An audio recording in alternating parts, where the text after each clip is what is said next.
ईश्वर का नाम बनाता बिगड़े काम। जय श्री राम। नमस्कार देवियों, सज्जनों, सर्वप्रिय छात्रों, आप सबका हार्दिक स्वागत है शिक्षा पॉइंट पर। क्या है, पूरी दुनिया में कभी धर्म का ही राज था और जब तक इस धरती पर धर्म का राज था तब तक बीमारियां नहीं थीं, ये आधी व्याधि, ये हिंसा, दंगे फसाद, कुछ भी ऐसा नहीं था। बहुत ही शांत थी ये दुनिया, शांति थी चारों ओर, लोग सुखी रहते थे। लेकिन क्या हुआ कि जब से ये विज्ञान का युग आया, युग परिवर्तन तो शाश्वत नियम है, होते ही रहते हैं, ये परिवर्तनशील संसार है, तो परिवर्तन तो होता ही रहता है और ये होना भी चाहिए। लेकिन आज के विज्ञान के युग में जितनी तरक्की हुई है, जो नई नई चीज़ें बनी हैं, आविष्कार हुए हैं, मशीन्स है ना, जमीन के नीचे से लेकर हवा तक, आसमान तक और उस आसमान से भी ऊपर अंतरिक्ष है ना, और जितने भी ग्रह उपग्रह ऊपर हैं, सब पर पहुंचने का जो काम हुआ है ये आश्चर्यजनक है। विज्ञान जितना वरदान बना उतना ही अभिशाप भी बन गया। और ये जो सुनामी, दूसरी लहर जो आई हमारे देश में कोरोना की, ये भी चाइना की देन है। उसमें भी हमारी थोड़ी सी गलती है, हम उदासीन हुए। हमारा देश चूंकि बहुत बड़ी जनसंख्या वाला, चाइना के बाद दूसरी सबसे बड़ी जनसंख्या वाला देश है, तो चाइना तो दूसरी दुनिया का दुश्मन हुआ है ही, खास करके वो हमारा दुश्मन तो हमेशा से है। तो वो तरह तरह की चीज़ें, अब युद्ध नहीं कर सकते तो चलो जी ये वायरस वॉर उन्होंने शुरू कर दी और उसका हमारी उदासीनता का ये परिणाम है। लेकिन उन सब चीज़ों की चर्चा यहाँ मेरा मकसद नहीं है इस वीडियो में। इस वीडियो के माध्यम से मैं सिर्फ और सिर्फ ईश्वर के नाम, उसकी महिमा, उसके जो चमत्कार होते हैं उनकी चर्चा करना है। आपने देखा सुना होगा, देखा सुना ही है कि जहां डॉक्टर्स भी हाथ खड़े कर देते हैं तो परिजनों को क्या कहते हैं? ईश्वर से प्रार्थना कीजिए, ईश्वर से प्रार्थना कीजिए।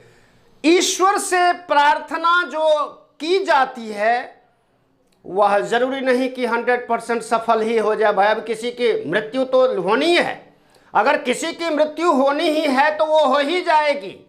लेकिन फिर भी ईश्वर के स्मरण में उनकी जो शक्ति मिलती है, उनकी जो कृपा मिलती है, वह चमत्कृत करने वाली होती है।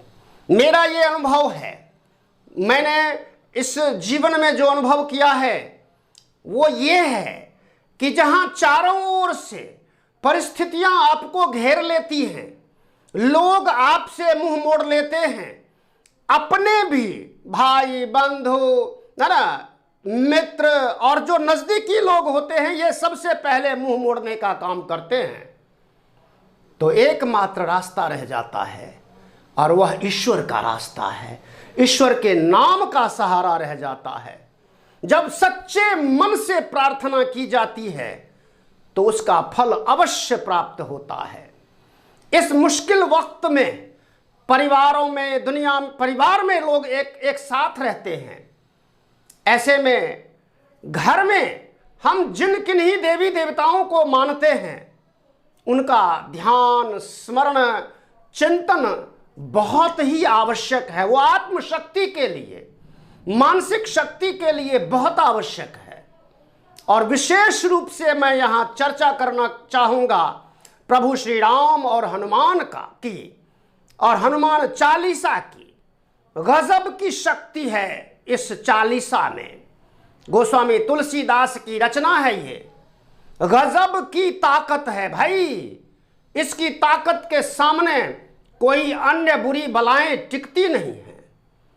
सच्चे मन से एक बार, 2 बार, 3 बार, जितनी बार भी आप कर सकते हैं, स्वेच्छा से आप कर नहीं सकते हैं तो मोबाइल में चलाकर सुन सकते हैं। पॉजिटिव वातावरण बनता है घर में, मन को सुकून मिलता है, शांति मिलती है, एक अजीब सी ऊर्जा का अनुभव होता है अपने आप में। ये मैंने प्रत्यक्ष अनुभव किया है। दुख झेले, परिस्थितियां विपरीत हो गईं, बहुत से लोगों ने ठोकरें मारी, लेकिन प्रभु श्री राम ने सहारा दिया। उनके नाम ने बहुत सारे बिगड़े काम बनाए हैं। मैं इसलिए ये वीडियो इसके माध्यम से प्रभु के नाम का संदेश देना चाह रहा था।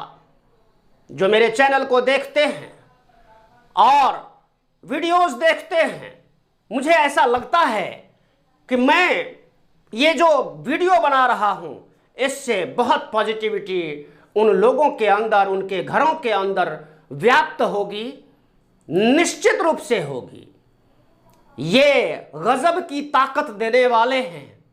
जहां सारे रास्ते बंद हो जाते हैं, घोर विपत्ति संकट आ जाता है, तो किसका नाम निकलता है मुंह से?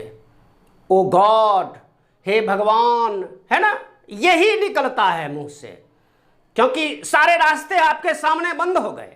अब एकमात्र रास्ता रह गया है, ईश्वर का रास्ता, ईश्वर के नाम का रास्ता। तो हम वहां तक जाते हैं, उनके दर पे जाते हैं। वो सर्वत्र हैं। कहते हैं ना, जरूरी नहीं मंदिर मस्जिद में गुरुद्वारे में ही हैं, वो वहां तो हैं ही, आपके घर में भी हैं, कण कण में हैं। ईशावास्यमिदं सर्वं यत्किंचित जगत्याम जगत, ये ईशोपनिषद का कथन है कि ईश्वर इस संसार के जर्रे जर्रे में व्याप्त है। उसकी उपस्थिति हर जगह पर है। अनुभव करने की बात है, अनुभूति करने की बात है, आस्था की बात है। कुछ लोग धर्म पर विश्वास नहीं करते, ईश्वर को नहीं मानते, लेकिन अंत समय में कभी ऐसा वक्त जरूर आता है या आएगा जब उनको लगेगा कि ये वास्तविकता है कि जहां सारे मार्ग बंद हो जाते हैं, वहां ईश्वर का मार्ग ही एकमात्र मार्ग बचता है। तो ये बहुत आवश्यक है। एक दूसरी बात कपूर के बारे में, वैसे मैंने पहले वीडियो बना रखी है। कपूर का धुआं लगाने से घर में बहुत अच्छा वातावरण बनता है, लेकिन अभी ऑक्सीजन की बहुत कमी है।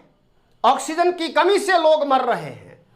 तो घर में क्या करें? घरेलू अन्य तमाम नुस्खों के साथ आप थोड़ा सा कपूर एक कांच की कटोरी में अवश्य रखें।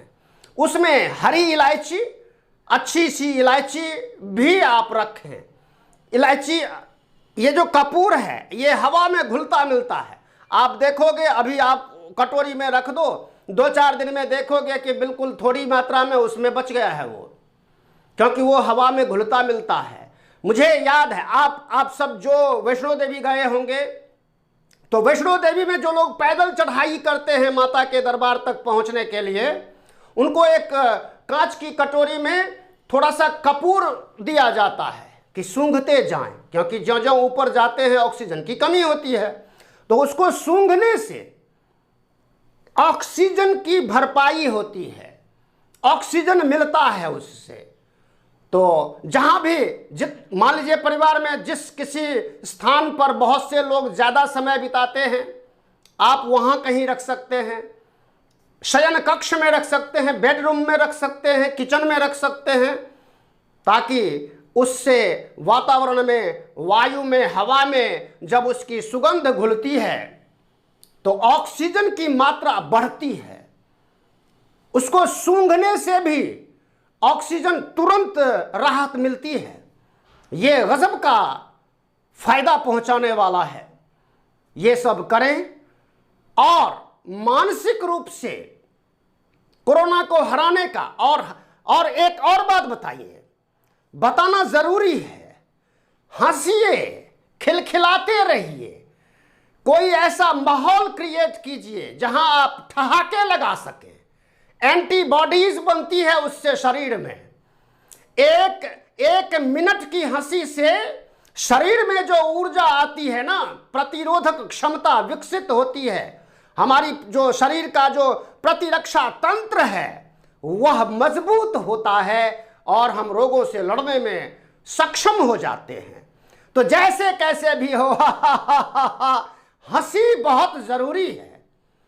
कोई गले मिल जाए हंसते हुए, वैसे तो आजकल दूरियां नजदीकियां अच्छी नहीं है, कोई बच्चा कोई बुजुर्ग, फिर भी हम जहां एक साथ रहते हैं हंसी का वातावरण बना करके रखें, हंसने का कोई कार्यक्रम बनाएं, 2-4-5 मिनट हंसें अवश्य, प्रसन्न अवश्य रहें। इससे क्या होगा कि हमारी शक्ति बढ़ेगी। हमारी जब शक्ति अपने आप में बढ़ती है, विकसित होती रहती है, हमारा प्रतिरक्षा तंत्र जब मजबूत होता है तो हम रोग के साथ अन्य मुश्किलों से भी लड़ने में सक्षम होते हैं। धन्यवाद। अभी तक जिन्होंने चैनल को सब्सक्राइब नहीं किया है तो सब्सक्राइब करें, लाइक करें, शेयर करें, कमेंट करें और शेयर अधिक से अधिक करें ताकि अन्य लोगों को भी फायदा मिले। जय हिंद, जय भारत, जय भारती।